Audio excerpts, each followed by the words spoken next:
Today is going to be one of the, it's going to be one of the all-time books and theories and lessons that was taught to the world by a Latter-day Saint to the business world. Probably nobody in Mormon history has had more contact with the CEOs of the corporate world than Stephen Covey has. Now, I might be wrong in that, but I'm just going to take a guess. If not number one, he'd be close to it. Strong Latter-day Saint, wrote many of the books. All of this, The 7 Habits of Highly Effective People, is our main theme for today. It's the bestseller for 100 years. It's been out there for a long time. I don't necessarily love the book, but I love the teachings.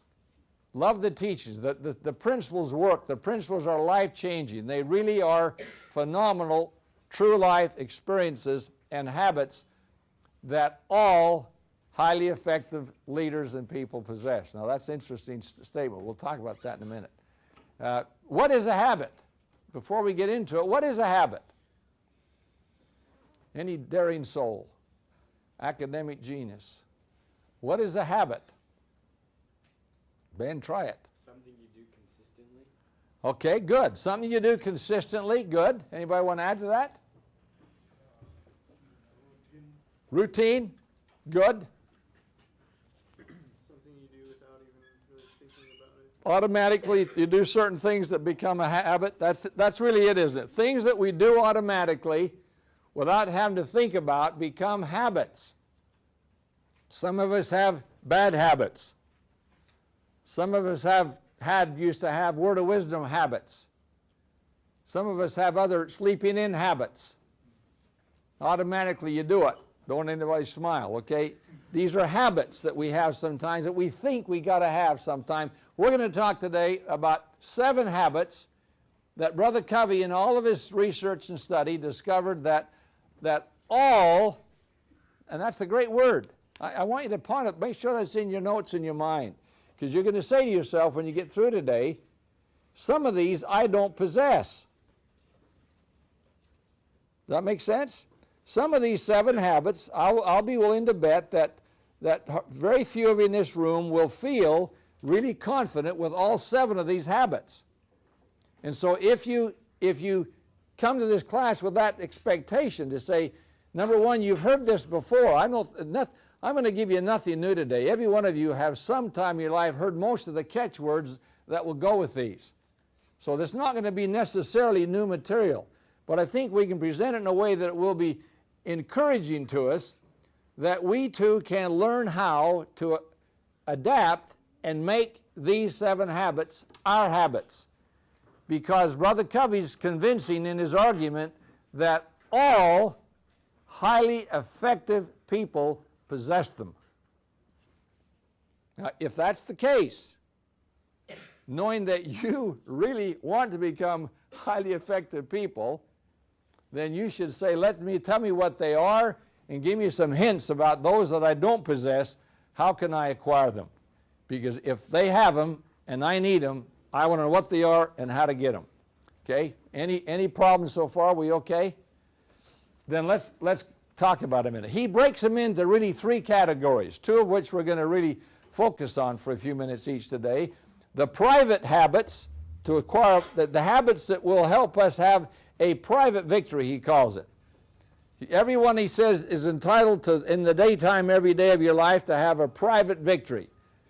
But also every time, every one of us, eventually in every day of our life, will usually walk outside our front apartment door, and we're going to walk out into the real world, into the public world, and we also want to win there, don't we? We want to win with ourselves, and we want to win in the public marketplace. And we're going to talk about the 2 differences. And then he talked about the fact that private victories, let me start over. Private victories precede public victories. The private victory must precede the public victory. Can you think of a cliche that you could use to represent how the Savior did that one? Brother Covey's is, Gethsemane preceded Calvary. Now, can you see that in your mind? The private victory the Savior won in the Garden of Gethsemane was a private victory. He didn't need to do it. Nobody was watching. Nobody forced him to do it. But he won, didn't he? He had a private victory, and that preceded what the rest of the Christian world focuses on, was the public victory. The public demise in this case, where they see the cross and all the rest, the crucifixion, the whole bit. But before that crucifixion, that public victory that we all celebrate, came the private victory when he really did atone for our sins in the garden. It didn't happen on the cross. Okay? Everybody okay still? So the private victory precedes the public victory. Now, we're going to just talk about the 6 habits, 3 of each, that go with these 2 victories and how they pertain to us. First of all, a private victory. There are 3 habits that he clarified were habits of a private victory. And number 1 is the granddaddy of all, he says. The granddaddy habit of all habits. If you do not have this habit, or do not want to acquire it, or won't be willing to find out how to get it, most of the other 6 will be meaningless. They won't be habits you'll probably acquire. And most people do not possess habit number 1. Have I given enough hints to tell me what it is? Habit number 1, the granddaddy habit of all highly effective people, and the number 1 habit so essential for both a private and a public victory, is being proactive. Proactive. Proactive. What is proactivity? What does it mean to be proactive? Pardon? Think ahead. Think ahead, good. Keep going. To act and not react. Act and not, because the opposite of proactive is react. The opposite is react. Most of us, as we said a couple weeks ago, most of us are reactionary. Most of us wait until Brother Richie or somebody gives you an assignment, then you go to work. Now, some of you in this room would have heard about the great idea competition, for instance, and you would have already said, I'm going to do that. It's something that the whole university is going to stop for a day and think. Just stop and think. And the whole process of the great idea competition, the great idea exchange, is to have people who have been successful come to campus and share with you their great ideas, and then have you share with them your great ideas, and have you sit back and say for just 1 minute, just in a 1-page format, what is it that I'm doing right now, and what if I got kicked off the island today and had no support system at home, and I would have to go home to Samoa, for instance, which would be an interesting place to go home to right now, if home was still there. If I went back to Samoa and I had no support system, what would I do to survive? A little bit of the survivor mentality we started last year. What would I do to survive? And so this year we said, why don't we, instead of having 141 of you students be proactive and enter that competition, which 141 did last year, we're now saying we'd like to invite all 2,400 students to take a few minutes and stop, and in a proactive mode, look up the website, identify why we're having a competition, and why it's a competition in some colleges, not a competition in others, but all of them are saying let's do it. But what would I do if I got sent home today and had no other support system? How would I survive? What is an idea I would use? You don't need to build it into a business plan. We'll do that in the spring. In the spring, we're going to give away $50,000 to you proactive people who are going to think about how to move that idea in the fall to a plan in the spring. Business plan for a business student and an implementation plan for a non-business student. But all 2,400 students have a chance in a proactive mode to say, in the fall I'm going to stop and think, fill out my template, turn it in, get my ice cream and my pizza. And in the spring I'm going to move that to a greater plan and learn how to write a business plan, learn how to write an implementation plan, and compete for $50,000 in prize money. That's proactive. Most people, without the ice cream, without the pizza, without a grade required, wouldn't do it, even though it's a phenomenal idea. Most wouldn't do it because most people aren't proactive. Most people wait for somebody to tell them they got to do it or have to do it, got to be to work at 8 o'clock, got to be to class at 1:20. And so that's, and I'm suggesting to you, that isn't putting you down by saying you're a reactive person. And if you are one, just in your mind admit it and say to yourself, okay, I have identified an area of my life that I could be more effective if I were proactive, not reactive. And so let me find ways to do that. Let me begin to identify how we become proactive. How do you think you do become proactive? How do you move from being a reactionary person to a proactive person? A self-starter, a self-generator, a mover, a shaker. Baby steps. Okay, name some. Well, basically, like, just set short-term goals or targets and that actually get you moving and eventually, Okay, good. You got to, go back to what we talked about before, right? That's where you're going, isn't it? It's just for fun. What is this? It's a comfort zone, isn't it? Reactionary people spend a lot of time in comfort zones. Why? Because it's really comfortable. Okay, it's really comfortable in a comfort zone. And how do you get out of a comfort zone? You got to have a goal. You got to become proactive. You got to decide you want to get out of the comfort zone, or you'll never get out of it till somebody forces you.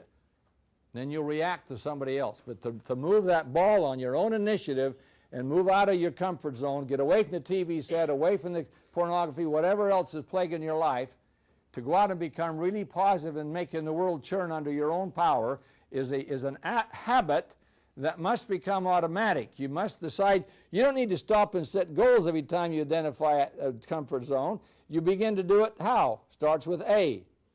Automatically, once you've forced yourself to set some goals initially, to where you say, okay, now I need to leave this comfort zone. I'm watching too much TV. Then you say, I will now, and you write an I will statement in your mind and on your book maybe, I will go start reading Shakespeare, whatever. I'll begin reading more and pondering more and writing more and sharing more so that I can begin to find the power that comes from being a proactive spirit. If I do, I begin to feel the power that comes from being proactive. I get the joy of knowing that I'm producing. My tri-equation says what? That my productivity is up here now, so what's happened?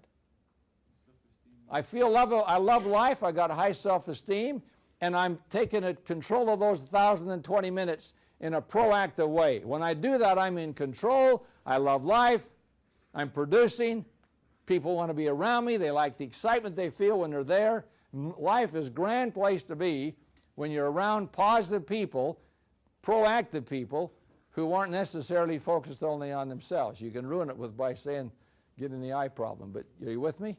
Proactive is the number one habit of the granddaddy habits. I'll tell you another way to do it. Besides consciously setting goals to get out of these things, watch people. I want you to become a watcher. We've said this to you every week, I think, but I want you to become a watcher. Watch the people who you admire, respect, and want to be like, and I'll bet you that most of them are self-starting people. They're people who do not have to be turned on every morning with some kind of a magic clock. They automatically get out of bed without an alarm clock, and they're after life early, winning at life, making a plan, having a strategy, learning how to get ahead in life, ahead of the competition. Those people are proactive. You watch those people and then just do what they do, and you'll discover that that's what makes life really kind of fun. You with me? Number one, most important one. Without the other six won't work. Number two of a private victory is another acronym you've all heard many times, I think. Starts with begin. Begin with the end in mind. Begin with the end in mind. Begin with the end in mind. If you want to put an acronym down for it, doesn't spell a word. Begin with the end in mind. All highly effective people, when they get out of bed in the morning, we talked about this in your time management piece of this. They all think about 10:45 tonight. It isn't part of their system, it's part of their character. They say, what's going to happen when I report into Heavenly Father tonight at 10:45? What kind of a general impression have I got in my mind of what I'm going to get done today? And then they sit down, and we'll talk about in a minute how they get to the next stage. We start working their plan. But they all have a beginning point. I mean, every Latter-day Saint, what keeps most of us active and strong in the church isn't the habit of going to church. It's the fact that we have begun our quest for Godhood by seeing ourselves living with God in the celestial kingdom. I hope that's a driving force for you. Beginning with the end in mind. Do you want to become like God and live with Him for eternity with your family? If that's a driving force, that's beginning with the end in mind. That's what makes you get your home teaching done and do all the other things that you do in life, because you've had that ability to think ahead, to throw that javelin out there as far as it can go and say, that's where I want to go today, this week, this month, this year, this lifetime. And those people that do that automatically are the real go-getters in life, and you need to become like that. Now, come back to number 3 now. Number 3 habit builds on top of that one, because now it backs up and it says, first things first. First things first mean now that you've got the big picture, you know where you're trying to go by 10:30 tonight. How are you going to get there? Now you come back to lesson 2 weeks ago where you start making your plan, prioritize your plan, build your pyramid, build your constitution, identify your I ams, your values and goals, and then what are you going to do today to get there? All that starts coming together as you now start saying, okay, I want to win today in this way, and now I've got to get my life act together. My 1,020 minutes are upon me. What am I going to do with those 1,020 minutes today? So you begin to put first things first and organize your plan. This is exactly like we did 2 weeks ago, only in a Covey fashion versus a Franklin fashion. But it's the same dang principles almost exactly, and the end result is that Brother Covey says, when you make this a habit, and the Franklin people tell you, do it for 30 days, it'll become a habit. You come home from your mission and sleep in 30 days, and it's then a habit of sleeping in. You've lost the habit of what you did for 730 days to become the great habit. You can lose it with 30 days of inactivity as well. Any questions? You all okay? So, what are they? 1 is be proactive. 2, begin with the end in mind. And 3, first things first. If you do those 3 things, you are entitled to experience a private victory, meaning you feel good about yourself. Inside your heart, you feel like you know you can trust yourself. That's a big word, but Brother Covey used a lot. The word trust is big in his books, all of them.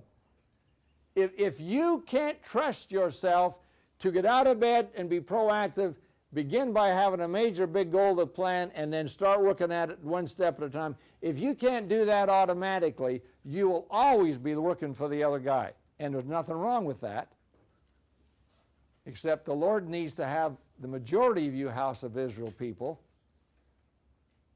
leading the rest of the world, making the rest of the world understand what you have. And if you're always waiting in a reactive line, you never get that job done. That's why the mission field is such a proactive place. That's why you learn the principles, and they learn that every morning you get up at a certain time and you plan and you study and you read and you think and you talk and you plan and you write goals and you have your study time, you read the scriptures, you talk about Alma and you talk about Captain Moroni and you stay with each other and you get your map out and you plan your day out and you plan this for morning, this is afternoon, this is tonight. Here's where we're going to be at noon, here's where we're going to be at 5 o'clock, here's where we're going to be at 9:30 tonight. And you know right where you're going, what's going to happen. And then you realize you're going to run into somebody in the street and it's going to cause that whole chaos to go to pot. And you're going to say, okay, I can fix that. I'll take the interruption. Why? Because I'm going to have to reprioritize that fast that guy is not, Mickelson now is going to hear the gospel. He didn't want to hear it this morning. Now he does. So I'm going to take time to train him now, and I'm going to interrupt my whole life. And I'm going to readjust my schedule. When I do that, when I can do that, that's AP material, isn't it? That's zone leader stuff. That's the kind of people that missionary mission presidents just thrive to have, are people that can do that automatically. Because when they do, they change, and then they learn how to do it, and they do it the rest of their lives. That's why those 104 weeks in the mission field are so valuable to every young man especially. Because you're going to have to do that in your family, in the church, in your ward, in your stake, and the Reef Society, and the home, on and your family's island. You moms, if you can't get your kids to get out of the reactive mode, if they just gravitate to the TV set or whatever, then obviously you've got a problem. You've got to get them to where they're going to have a private victory every day as you raise them, and you've got to teach them how to do it, and they're going to watch you to see how to do that.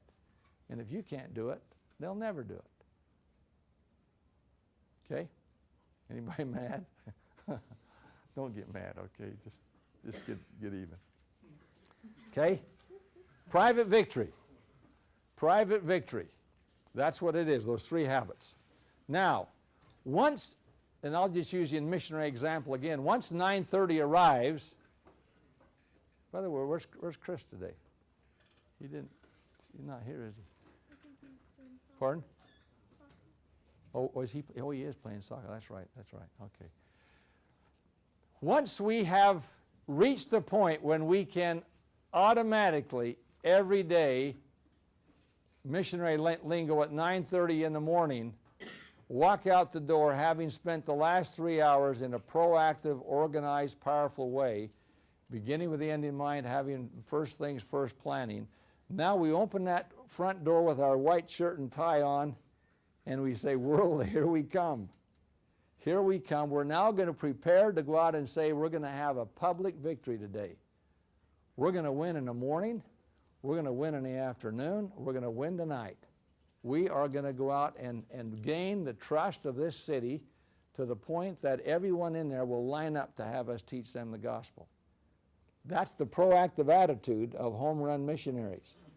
I'm going to teach, and I used to sit and be amazed sometimes at some of our district meetings and zone conferences where the missionaries get up to the whiteboards. You know, you've all done this. I can probably talk about some of you.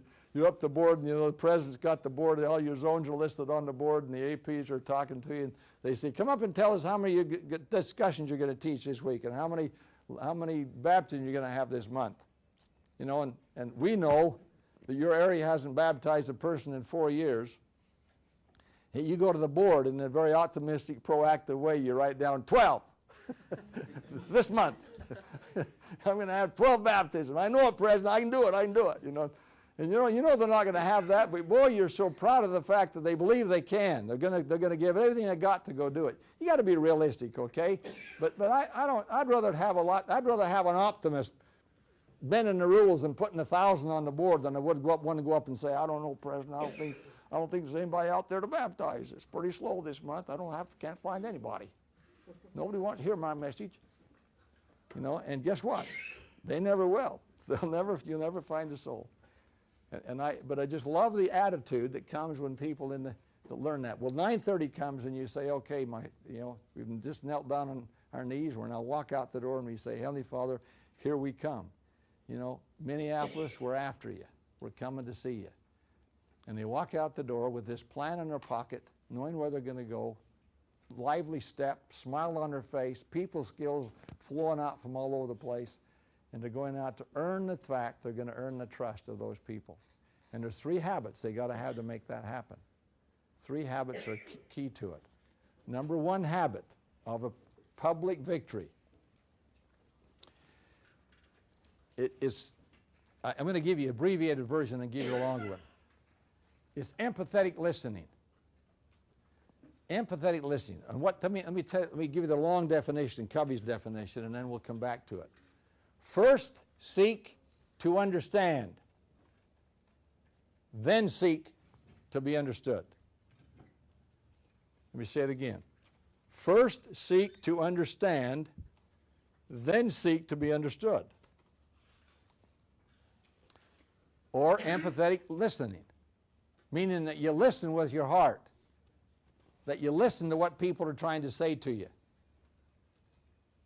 Now, before we elaborate on that, let me give you number 5 because they go so closely together.